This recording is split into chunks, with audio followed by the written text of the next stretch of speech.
Une rature, une date modifiée sur un arrêt de travail, c'est le type de fraude qu'on traque en premier dans cette caisse d'assurance maladie.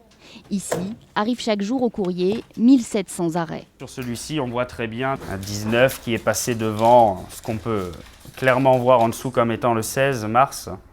Dans ce cas, l'assuré a dû payer 300 € de pénalité. Au-delà de ces vérifications administratives, le service médical contrôle si la durée des arrêts est justifiée. Et les fraudeurs, la plupart du temps, on ne vient pas les voir chez eux, mais on les convoque ici. Ce qui attire notre œil, ce sont les pathologies floues.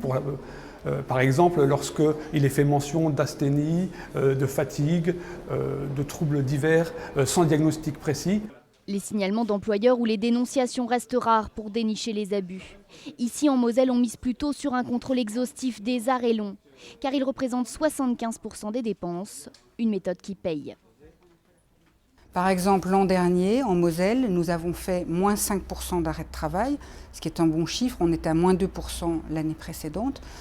Ça représente, pour vous dire, sur une année, 7 millions € d'économies juste sur la Moselle. Donc il y a évidemment un enjeu financier à contrôler les arrêts de travail. Un accompagnement des médecins est aussi mené pour les aider dans leurs prescriptions. En Moselle, 9 médecins ont été épinglés l'an dernier pour avoir prescrit bien plus d'arrêts maladie que la moyenne de leurs confrères.